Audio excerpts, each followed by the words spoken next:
प्रभु तेरी वाणी जीवन की रोटी, नैनों की ज्योति अंधेरा मिटाती।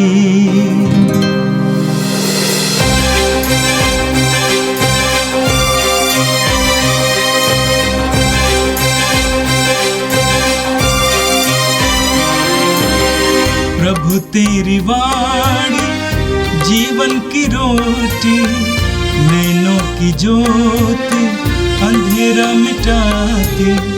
प्रभु तेरी वाणी जीवन की रोटी, नैनों की ज्योति अंधेरा मिटाती।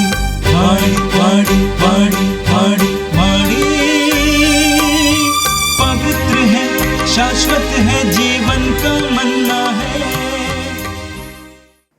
8 नवंबर शुक्रवार। पहला पाठ फिलिपियों के नाम संत पौलुस का पत्र, अध्याय 3 पद संख्या 17, अध्याय 4 पद संख्या 1। भाइयों, आप सब मिलकर मेरा अनुसरण कीजिए। मैंने आप लोगों को एक नमूना दिया, इसके अनुसार चलने वालों पर ध्यान देते रहिए, क्योंकि जैसा कि मैं आपसे बार बार कह चुका हूँ और अब रोते हुए कहता हूँ, बहुत से लोग ऐसा आचरण करते हैं कि मसीह के क्रूस के शत्रु बन जाते हैं। उनका सर्वनाश निश्चित है। वे भोजन को अपना ईश्वर बना लेते हैं और ऐसी बातों पर गौरव करते हैं जिन पर लज्जा करनी चाहिए। उनका मन संसार की चीज़ों में लगा रहता है। हमारा स्वदेश तो स्वर्ग है और हम स्वर्ग से आने वाले मुक्तिदाता प्रभु यीशु मसीह की राह देखते हैं। वह जिस शक्ति द्वारा सब कुछ अपने अधीन कर सकते हैं, उसी के द्वारा हमारे तुच्छ शरीर का रूपांतरण करेंगे और उसे अपने महिमा में शरीर के अनुरूप बना देंगे। इसलिए हे मेरे प्रिय भाइयों, प्रभु में इस तरह दृढ़ रहिए। प्यारे भाइयों, मैं आप लोगों को बहुत प्यार करता हूँ। आप मेरे आनंद और मेरे मुकुट हैं। यह प्रभु की वाणी है। संत लूकस के अनुसार पवित्र सुसमाचार अध्याय 16 वाक्य 1 से 8 तक। ईसा ने अपने शिष्यों से यह भी कहा, किसी धनवान का एक कारिंदा था। लोगों ने उसके पास जाकर कारिंदा पर यह दोष लगाया कि वह आपकी संपत्ति उड़ा रहा है। इस पर स्वामी ने उसे बुलाकर कहा, यह मैं तुम्हारे विषय में क्या सुन रहा हूं? अपनी कारिंदगी का हिसाब दो, क्योंकि तुम अब से कारिंदा नहीं रह सकते। तब कारिंदा ने मन ही मन ये कहा, मैं क्या करूं? मेरा स्वामी मुझे कारीगरी से हटा रहा है। मिट्टी खोदने का मुझ में बल नहीं, भीख मांगने में मुझे लज्जा आती है।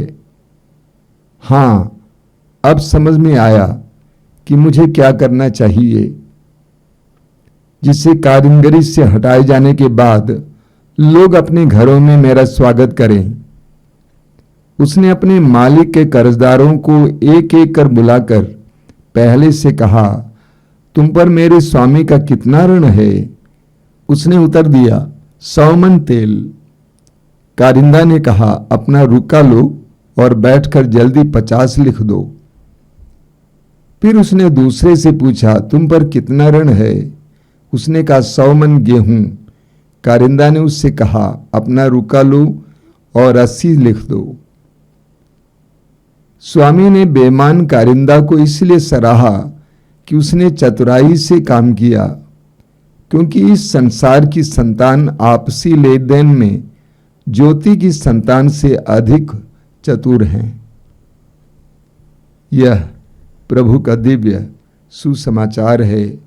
ख्रिस्त प्रभु की जय। मेरे प्रिय भाई और बहनों, आज का पहला पाठ फिलिपियों के नाम संत पौलुस के पत्र के अध्याय 3 से लिया गया था। हम जानते हैं कि प्रभु यीशु ने अपने जीवन और अपने शब्दों और कर्मों के द्वारा हमें शिक्षा दी। उनका संपूर्ण जीवन हमारे लिए आदर्श है। उनका हर एक कार्य हमारे लिए आदर्श है। यीशु ने प्रार्थना की और अपने शिष्यों को सिखाया कि तुम भी प्रार्थना किया करो। यीशु ने अपने शिष्यों के पैर धोए और कहा कि इसी तरह तुम भी किया करो। यीशु ने अपने शत्रुओं को क्षमा किया और कहा कि तुम भी एक दूसरे को क्षमा करो। यीशु ने रोगियों को चंगा किया और शिष्यों को आदेश दिया तुम भी रोगियों को चंगा करो। यीशु ने अबदूतों को निकाला और आदेश दिया कि तुम भी इसी तरह किया करो। प्रभु यीशु का संपूर्ण जीवन और शिक्षाएं हमारे लिए एक सुंदर नमूना है, उदाहरण है। संत पौलुस ने भी प्रभु यीशु की शिक्षाओं को अपने जीवन में जीने का कठिन प्रयास किया। उन्होंने अपने जीवन को प्रभु की शिक्षाओं के मुताबिक बनाया और इसीलिए आज के पाठ में आपने सुना, पौलुस कहते हैं, भाइयों आप सब मिलकर मेरा अनुसरण करें। मैंने आप लोगों को एक नमूना दिया, इसके अनुसार चलने वालों पर ध्यान देते रहें, क्योंकि जैसा कि मैं आपसे बार बार कह चुका हूं, अब रोते हुए कहता हूं, बहुत से लोग ऐसा आचरण करते हैं कि मसीह के क्रूस के शत्रु बन जाते हैं। उनका मन संसार की चीजों में लगा हुआ है।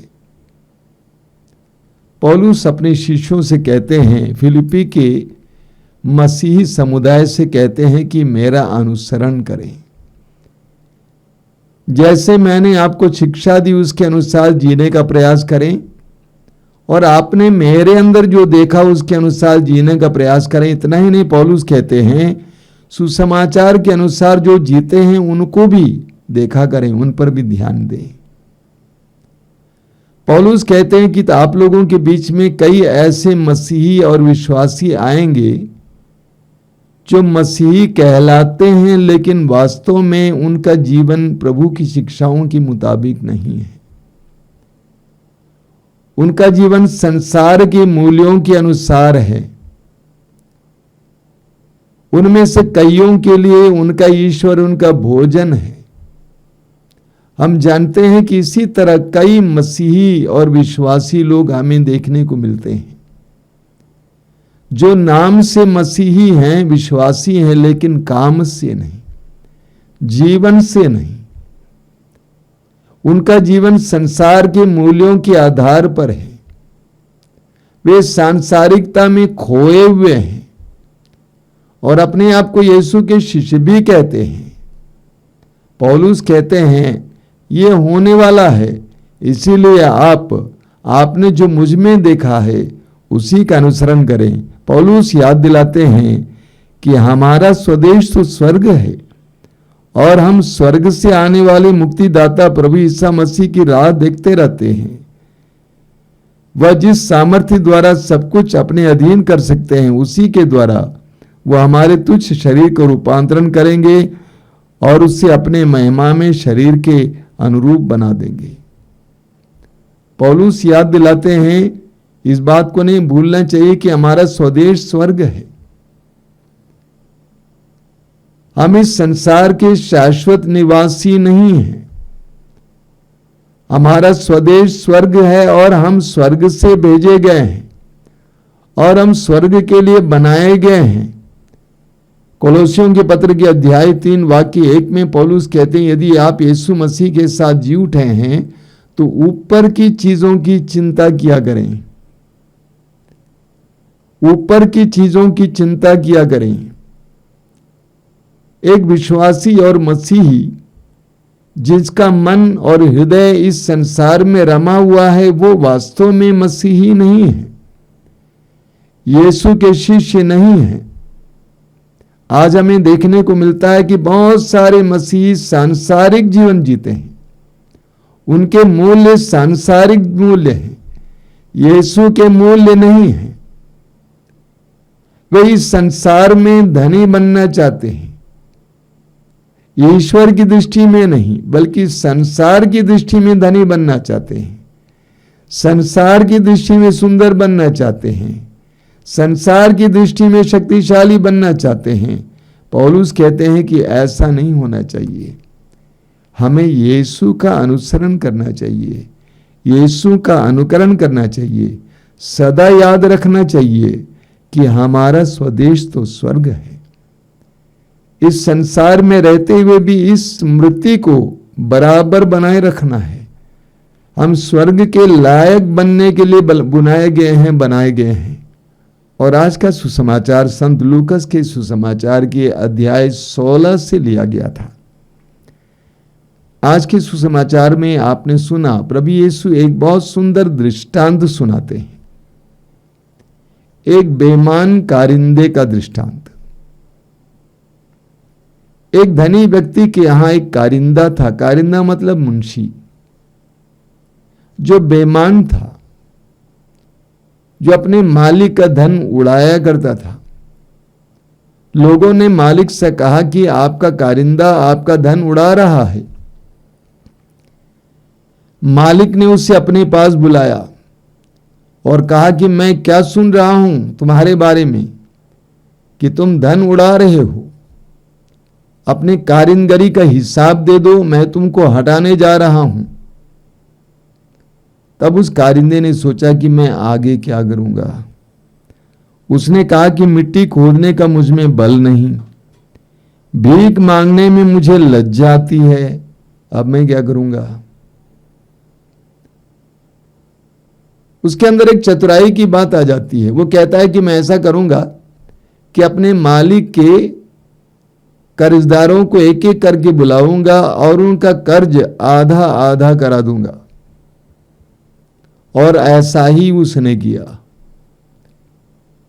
उसने यह इसलिए किया ताकि कारीगरी से हटाया जाए तो वे लोग उसको अपने अपने घरों में स्वागत करें। हम आगे पढ़ते हैं, स्वामी ने बेईमान कारिंदा को इसीलिए सराहा कि उसने चतुराई से काम किया। कई लोग इस वचन को लेकर मुझसे सवाल किया करते थे कि ऐसा क्यों, एक बेईमान मुंशी या कारिंदा को क्यों उसका मालिक सराह रहा है, क्यों प्रभु उसको सराह रहा है। उसका उत्तर हमें उसी अध्याय के वाक्य 9 में मिलता है। वाक्य 9 में लिखा हुआ है, प्रभु यीशु कहते हैं, मैं तुम लोगों से कहता हूं, झूठे धन से अपने लिए मित्र बना लो, जिससे उसके समाप्त हो जाने पर वे परलोक में तुम्हारा स्वागत करें।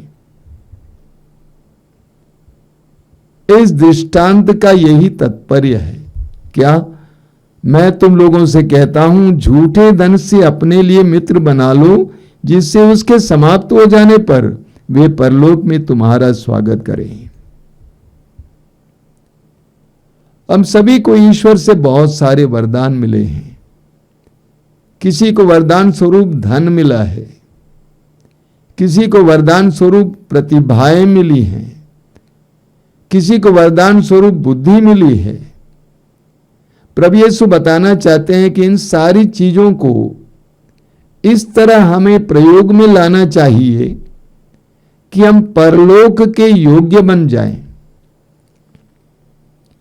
इस संसार की चीजों का इस प्रकार उपभोग करें, इस प्रकार इस्तेमाल करें कि हम स्वर्ग में स्वागत किए जाएं। मैं एक अधिकारी को जानता हूं, जवान नारी हैं, कमिश्नर हैं। वो यहां पर आश्रम में एक बार आई थी। वो गरीब लड़कियों की मदद करती है, पढ़ाई में मदद करती है। उसने कहा कि जब मैं अपनी पढ़ाई कर रही थी, आईएएस की पढ़ाई कर रही थी और मैं पास हो गई, मैं नौकरी पकड़ने वाली थी, तो मेरे एक मित्र ने कहा कि सुनो केवल इस संसार के लिए धन इकट्ठा नहीं करना, बल्कि परलोक के लिए भी कुछ इकट्ठा करना। उसने कहा कि यह बात मेरे हृदय में घर कर गई। उस समय से उसको पैसा मिलता जरूर है, लेकिन उस पैसे को न केवल अपने लिए जमा करती है, बल्कि उसके द्वारा बहुत सारे गरीब बच्चों की पढ़ाई के लिए भी मदद देती है। मुझे संसार में देखने को मिलता है कि बहुत सारे लोग बहुत धनी हैं, जिनके पास अपार धन है, बहुत पैसा है।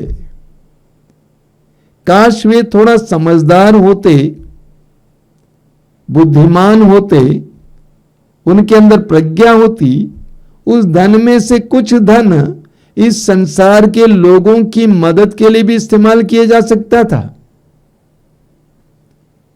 मैं धनी भाई बहनों से कहता हूं, जब तुम एक बहुत बड़ा घर बना रहे हो, उसमें से 2-3 लाख अलग करो और उससे कुछ गरीबों की मदद करो।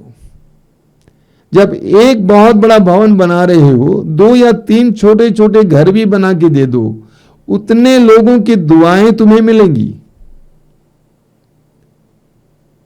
कुछ दिन पहले एक धनी परिवार मेरे सामने आया था। मैंने कहा, आपके पास बहुत पैसा, आपके पास बहुत बड़ी संस्था है, अगर आप चाहें हर वर्ष कम से कम 10 लड़कियों को नर्सिंग के लिए पढ़ाई करा सकते हैं। मत भूलिए, उन लड़कियों की दुआएं आपको मिलेंगी। वे लड़कियां अपने बच्चों को बताएंगी कि देखो, फलाने फलाने व्यक्ति ने हमारी मदद की, इसीलिए मैं ये कर पाई हूं। कितने लोगों की दुआएं मिल सकती हैं और आप परलोक के योग्य बन सकते हैं। समझदार लोग, बुद्धिमान लोग इस तरह करते हैं। इसीलिए उस मालिक ने अपने उस बेईमान कारिंदे को सराहा। हमें इस दृष्टांत से सीखना चाहिए। ईश्वर के दिए हुए अवसर, ईश्वर के दिए हुए धन, प्रतिभाएं, बुद्धि शक्ति और अन्य बातों को हमें इस कदर इस्तेमाल करना चाहिए कि हम परलोक के लायक बन जाएं। आइए हम प्रार्थना करें। प्रभु यीशु, धन्यवाद देता हूं आज की सुंदर शिक्षा के लिए।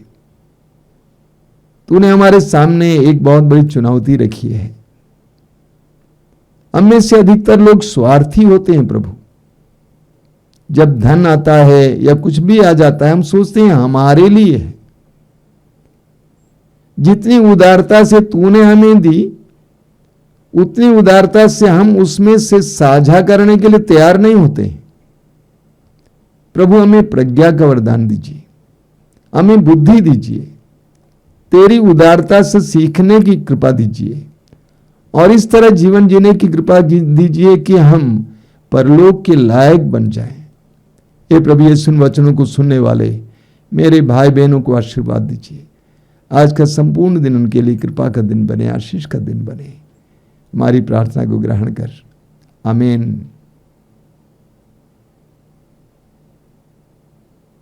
प्रभु तेरी वाणी जीवन की रोटी, नैनों की ज्योति अंधेरा मिटाती। वाणी वाणी वाणी वाणी वाणी पवित्र है, शाश्वत है, जीवन का मन्ना